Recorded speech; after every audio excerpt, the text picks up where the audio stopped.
Hi everybody. Give me a shout out if you can see me and hear me because we've gone live on the December 2024 live stream. And my mustaches have just gone totally whack. And I'm going to leave them that way because it looks better. So shout out to everybody. So there's going to be a lot of stuff in this. I'm doing some in memoriam stuff like who in movie world died in November, which is going to be a laugh riot. I went out and saw a movie with the public on Saturday night, and a whole bunch of other stuff, movie halls, that kind of thing. Hi, FG, how you doing? Middle-aged geek girl says that everything is working nicely. And by the way, middle-aged geek girl is moderating, and she's in the kind of mood that if you cheese her off, she's not going to be kind to you. So just be aware of that. She is going to be assiduous in her moderating on this one. The weather's kind of nice here. It's going to be 30 degrees today. We're going to get some wonderful thunderstorms in the evening. And it's basically kind of like a beach party movie with Frankie Avalon and Annette Funicello, only without Frankie Avalon and Annette Funicello. Hi, Bent Ed. How you doing? What's the weather like where you guys are? Yeah, so lots of movie stuff. I'm also going to do some movies I've watched. There's Middle-Aged Geek Girl showing her rage. So, yeah. FG says it's 0 degrees Celsius in Kansas. Thank you for using Celsius like the rest of the world does, FG. Appreciate that. Well done. I'm just going to get up my letterbox so I can talk about the movies that I've watched sometime during the podcast, or sometime during the live stream. Sorry, and I don't have to mess around with that too much. Yeah, so the weather's been really strange here. We've been getting kind of tropical weather, which is unusual because we're in a temperate climate. But we're getting weather like Darwin and the Northern Territory normally has. Really, really humid, really, really damp, and lots of heavy rain. So everybody knows that the climate's stuffed and we don't know what's happening with it and all that kind of stuff. So we've got a bit of that happening to us. And everybody's going, it didn't used to be like this. And of course it didn't because we messed up the world. 12 degrees centigrade. Hi, Evil Pixie 96. Thank you again for the gifts that you sent. They were wonderful.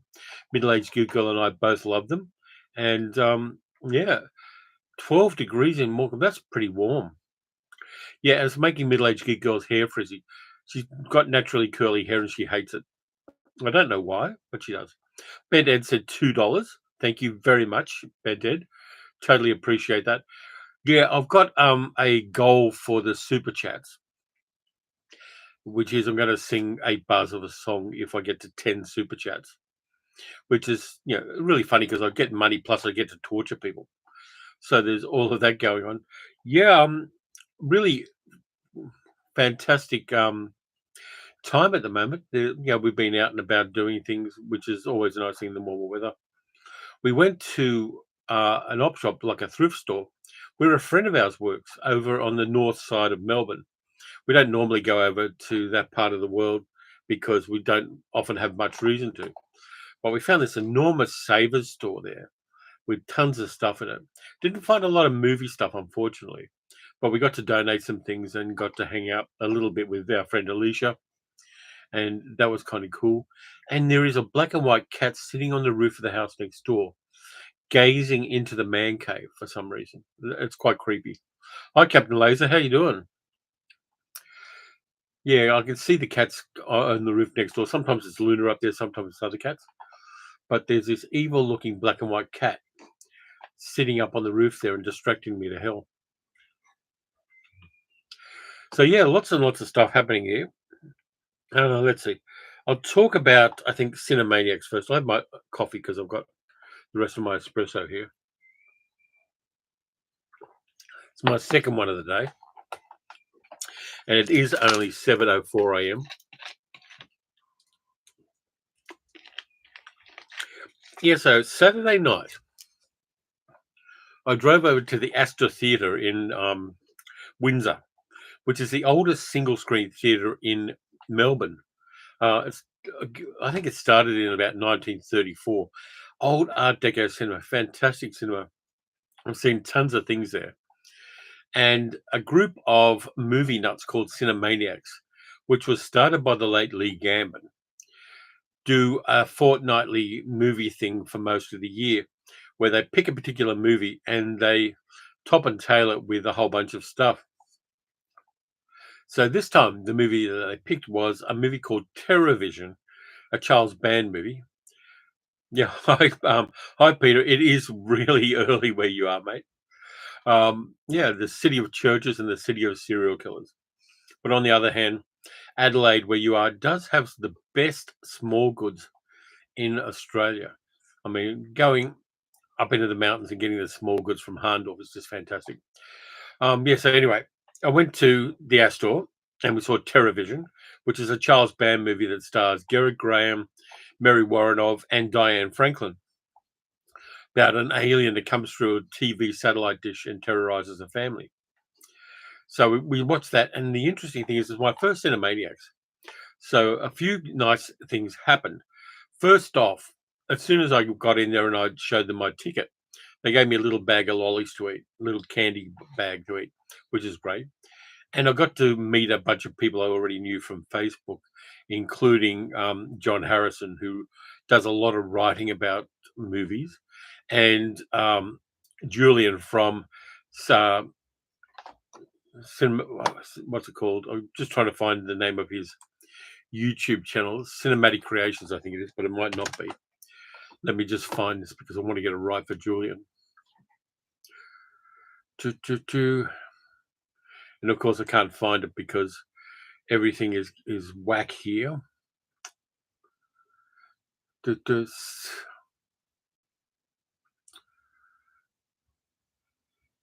Collector Creations, it's called. You should check out Julian's channel. He does a lot of stuff about movies. So Collector Creations. Now, television isn't the same as reality TV, Dean. But yeah, so we were watching that. Good thing is at the start, John does a talk about the movie, and that went really well. And then we get video that's been sent to us specifically for this viewing by one of the stars of the movie, Diane Franklin, and by the director of the movie, Ted Nicolau. And they'll talk about the movie a little bit. Just do a little Skype or a video thing where they talk about the movie a little bit and welcome us to the movie. And it's great because it feels a lot like you're living the extras on a DVD or a Blu-ray release, and that's kind of cool. And I got to meet Julian, I got to meet John. Really nice vibe. Maybe about 50 or 60 people there, and they also had a raffle. And I got a T-shirt in the raffle, which is too small for me. I'm going to give it to my nephew Billy, but I actually won a T-shirt in the raffle, which I was very happy about. They had some other things. They had a Daybell movie poster. They had a book. They had a couple of box sets that have been donated by Umbrella Entertainment. So really good fun. Nice vibe. Doesn't cost much to do. Only problem is going there. I got stuck in a traffic jam because some people had crashed cars going across the Westgate Bridge. But yeah, I'm going to do it again. Next fortnight, they're doing Possession, that weird film with Sam Neill and Isabella Gianni in it. So I'm going to be doing that. Really great vibe. It's a Christmas party next time around. And they're also announcing the slate of movies they're going to be doing for 2025. So really looking forward to that. Nice vibe, good, simpatico people. And Cinemaniacs is just, movie buffs enjoying themselves en masse and having a great time with it in one of the best cinemas in Melbourne from a cinema point of view. And the great thing is, you go to the Astor, they've got antique movie posters around the walls. They had a big one for Red Planet Mars. They had one of the fake ones from Once Upon a Time in Hollywood for Rick Dalton. And they had the Philadelphia Story that I saw. And they've got some more of them upstairs. But it's got a real kind of film buff vibe about it.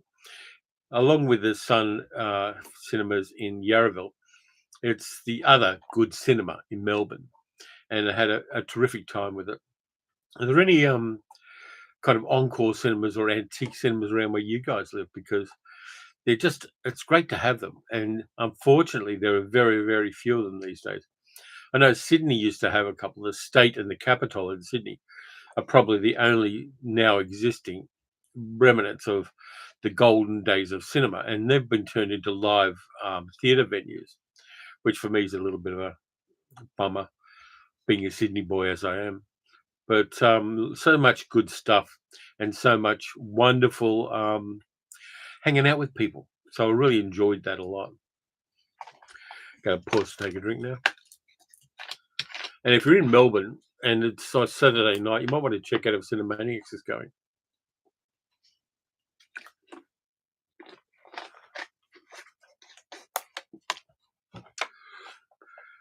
So there's that.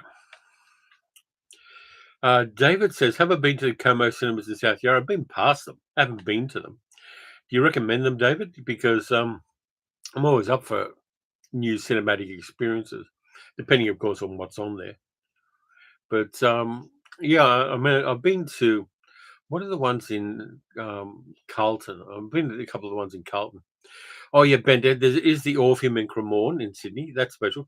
Yeah, that one was owned by Mike Walsh, who used to do lunchtime talk shows on TV. I really want to get to the Orpheum next time I'm in Sydney. I really should make a point of it and maybe take my nephew there because it is a grand fleet and it's very Art Deco as well, lots of neon. Keep going past it when I'm driving over to Manly down Spit Junction. But yeah, thanks for the reminder on that one, Bedhead. But yeah, cinemas are, I mean, they're my comfort zone. They're kind of my churches in a very real sense. And just going to the Astor was fun. Yeah, it just I'm still kind of vibing on that one. Just a lot of fun. Now, what do you want next, people? Do you want me to talk about the In Memoriam, all the movie people who died in November? Or do you want me to do my not too substantial movie haul? Jam Factory says, David. Yeah, Jam Factory's okay. Jam Factory's kind of new. And Jam Factory's, I don't like the vibe. I think it's kind of that fake cinema vibe that happened in the 90s. I've seen a number of movies at the Jam Factory, David, but it doesn't have the right vibe. It's kind of Disneyland cinema in a sense. It's one of those kind of artificial ones where it's got a kind of faked up vibe about it. What I will be interested in seeing is the Village in Werribee, the Village Cinemas in Werribee, is reopening this month after renovations, and I want to see what they do with that. I may well take along my camera and do a bit of a view of that for the channel. Middle-aged geek girl wants to see the memoriam. David says the snack bar prices are bullshit. Never go to the snack bar. You sneak your own food in. Evil Pixie says the old Winter Gardens in Morecambe is currently hosting Silence by the Sea Silent Film Festival. That's cool. Yeah, absolutely. FG, Peter, and David say In Memoriam, so we're going to do the In Memoriam. Yep, okay, Evil Pixie agrees. In Memoriam for November 2024. Jonathan Hayes died. Jonathan Hayes was the original Seymour Krelborn in the old Roger Corman version of Little Shop of Horrors, and he was part of Corman's crew for a long time. He did a number of Roger Corman movies, and he played Seymour, a little Jerry Lewisy, but he also did some dramatic roles in some of the early Roger Corman movies. He was 95 years old, and I haven't seen anything. Hi, David. David Fraser. Yeah, I haven't seen any real commemoration of Jonathan Hayes. He is like the first Seymour before Rick Moranis did it in the musical version of Little Shop of Horrors. There was Jonathan Hayes. Good, solid actor. I've seen him in a few Corman movies, including a couple of the early Corman westerns. And no kidding, he was pretty good at what he did. His career didn't really go anywhere, unfortunately. But still, he was there. He was a friend of Jack Nicholson's and, of course, of Corman's and that kind of thing. So he was the first one who died. Then we got Quincy Jones. Quincy Jones died 91. And these people, most of them did live long lives. But Quincy Jones died. I mean, Quincy Jones's movie music, particularly from the 1960s, when he did a whole bunch of different stuff, including The Italian Job. amongst other things, and some really good, solid jazz soundtracks of the 1960s. Of course, he did go on to work with benighted people like Michael Jackson, but he's I love his movie music from the 60s. It was varied, it was distinctive, and it never was kind of haphazard. Really, he was dedicated to what he did, and the music always synchronizes perfectly with the movies. He also did the soundtrack to Banning, the wonderful Robert Wagner movie that I love from the 1960s that Imprint have just put out a Blu-ray release of. It's hard to say Blu-ray release. But yeah, Quincy Jones, father of Nora Jones, of course, but fantastic movie guy, music guy. And I really like particularly those 1960s soundtracks were just bangers all the way. Tony Todd, the original Candyman actor, died. He was 69 now. I was following Tony Todd on Twitter, and I'm not going to call it X and I'll tell you why I'm not calling it X. Because Elon Musk dead names his trans daughter. So I'm going to dead name the platform that Elon Musk owns. That's my little protest against rapacious, insane billionaires. But yeah, Tony Todd, really interesting. What Tony Todd would put up on Twitter, which was very, very groovy, was he had a really good jazz album collection, and he put up the name of the tracks and hold up the album as he was playing them in his home. And I kind of like that. Very cool guy, very approachable to fans. He did a lot of those fan meet and greet kind of things, but solid actor. I mean, he could do lighter roles, but he also was fantastic as the original Candyman. Hi, Frony, how you doing? But yeah, it's sad that Tony Todd died. I really liked him as an actor. Very distinctive look, but he'll always be the Candyman, and that is not a bad legacy to have. Let's see who else. Got a couple of Australian ones, and I've got show and tells for those. Hang on.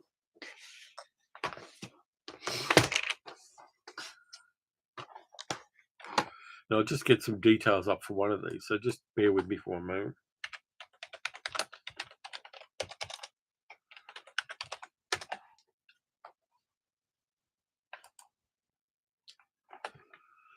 A guy called Colin Peterson died. Colin Peterson was an Australian musician and actor.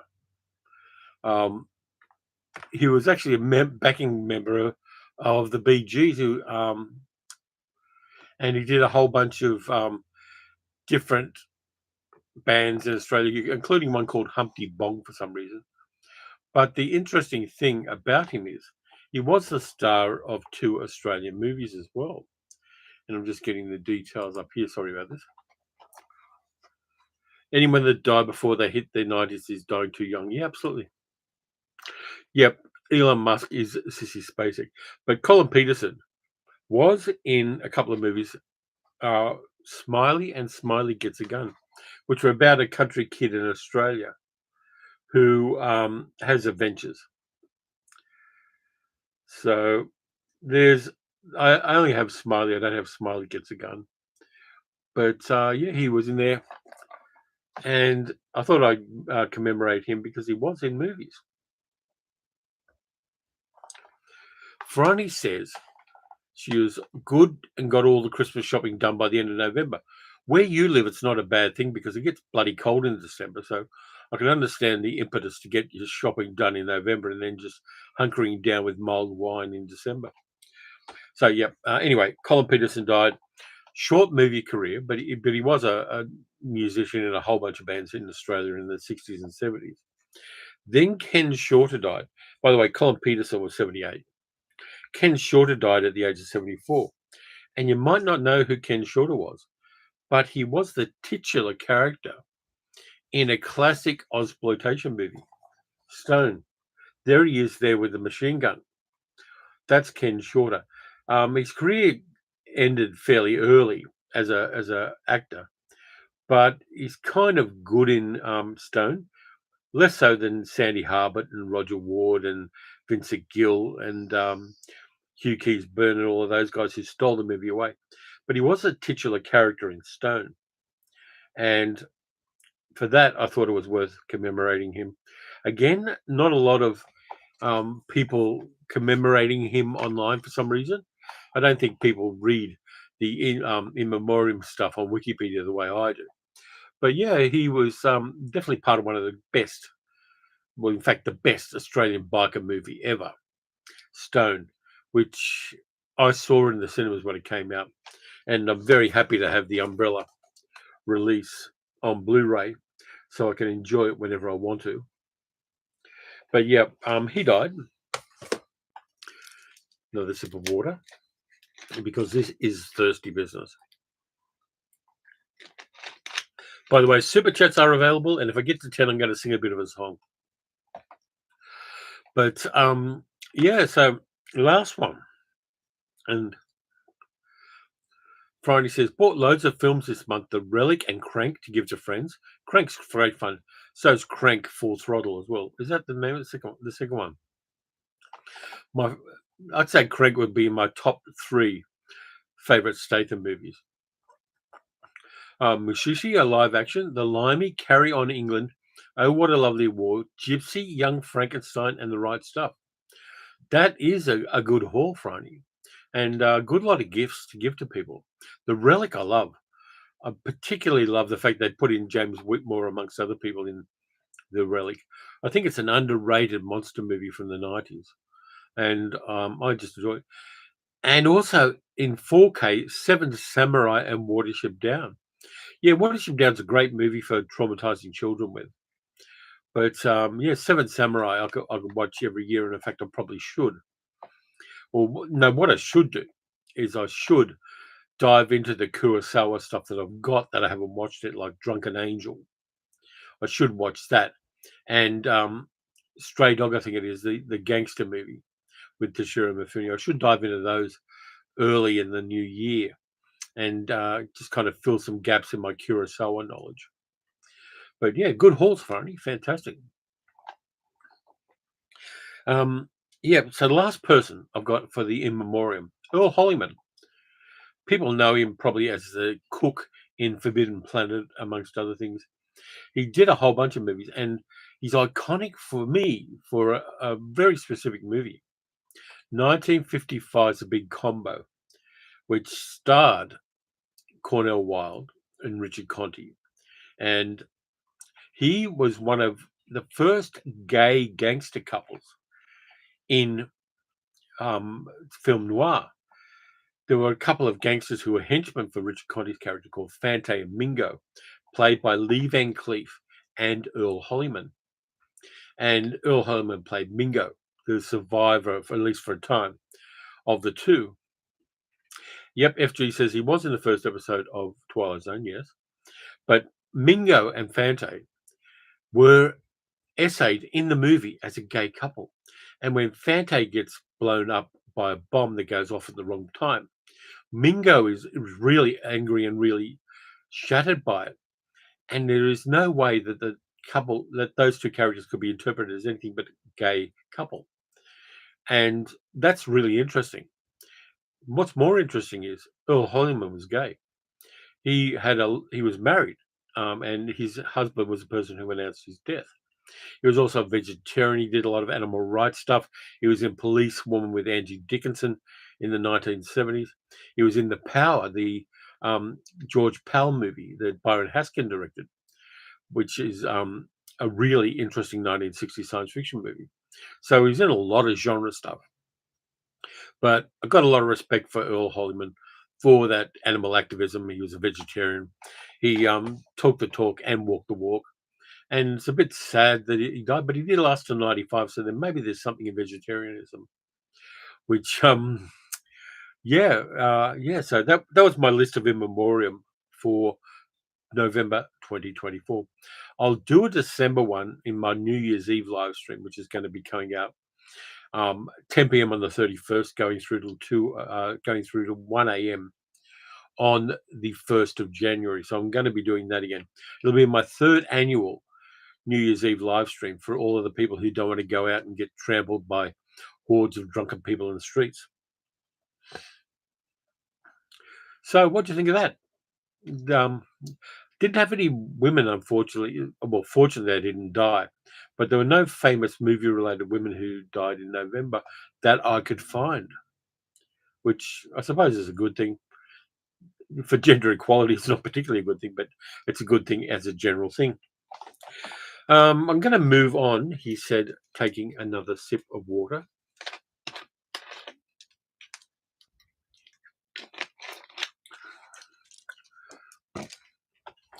Middle-aged Geek Girl says, or if you are somewhere that COVID is rampant again. Yeah, there's been a resurgence in COVID. I've really got to talk to my doctor about getting my booster shot for that, and also getting one for middle-aged Geek Girl as well. We are in high-risk groups because we're human beings and we have pre-existing conditions. So we've got to do that, and I would suggest that everybody else do it as well, because it's particularly in an age where the people who are going to be running the American government are anti-vaxxers, amongst other people. It is a good time to get your boosters now before everything gets totally crazy in that part of this clay and granite planet. But I'm going to move on to movie halls, and then I'm going to do movies we watched. So I'll put it to the Vox Pop. Do you want the movie halls first, or do you want the movies that I have watched first?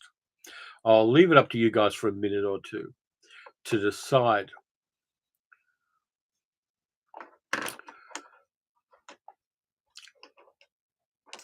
Franny says watched. Thank you, Franny. And there's a really cool comedy that was totally off my radar in that list, so it's a good choice there. If I get two more on one way or the other, I'll pick that one.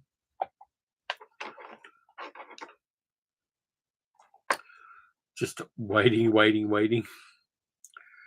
really got to clean up this desk too. There's so much shit on this desk. I'm not going to show it to you because you wouldn't understand what you're seeing. I will show you that I got when last time I went to Reading Cinemas. Ben Ed says I'm easy. That's nice to know, Ben. Is anybody single? Because Ben Ed's easy. Tell you what, I'll do the movie. I'll do watched first. And I'm sorry for that cough. Where is it? There it is. My list of movies. I'll do the ones that I haven't mentioned on the channel because that makes a lot of sense. I've got about 6 or 8 of them. I saw a horror movie which was produced by Sam Raimi called Don't Move, which is a really pared back horror movie, which middle-aged Geek Girl recommended to me because she saw it on, I think it was on Netflix. It's basically the story of a woman who is off in the countryside. She's gone on a hike for very personal reasons, and she's off on there, and a man approaches her and kidnaps her. He's a serial killer, and he injects her in the neck with a drug that paralyzes her over time. And then she runs away, and he chases her, and she's got to try to defeat this guy who's a total friggin' nutcase, while at least part of the time totally paralyzed, or at least partially paralyzed by this drug. She escapes.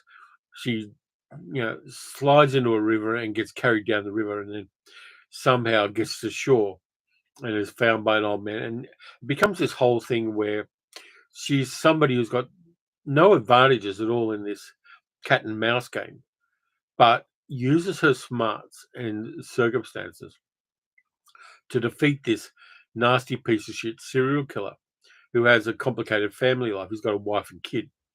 And there's been a few of these where there's a serial killer. I mean, Trapper's another one where there's a serial killer who's got like a wife and a kid who he loves, but he's got this kind of hobby of killing people. Really weird phenomenon at the moment where, maybe it's a kind of demonization of family men who have got hidden secrets, because there are a lot of those who are coming out and being revealed by circumstance these days. So the kind of go-to serial killer at the moment is a family man who is secretly a total piece of shit, and I can understand that. But Don't Move is a nice small budget, really well scripted little horror movie, which is worth checking out. Now let's have a look here. I'll do this anyway. I've actually got the 4K of this. It's part of my movie haul, so I'm crossing over the movie hauls and the movies I watched. I hadn't seen this one for must be decades, but it came up cheaply on 4K at JB Hi-Fi. They had a 30% off, and I tend to. I don't know what it's like where you are, but here in Australia, there's little Luna and middle-aged geek girl.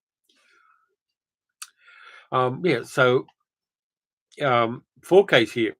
They tend to be really prosaic movies, like big mainstream movies, are the only ones we see on 4K here in Australia at the outlet stores and things like that. It's really great that companies like Imprint and Umbrella are putting out 4Ks of more obscure and more interesting movies. But most of the 4Ks you see on the shelves when you go into JB Hi-Fi, and we got these up at Northland near where that Saver store I was mentioning is. And I watched Catch a Thief,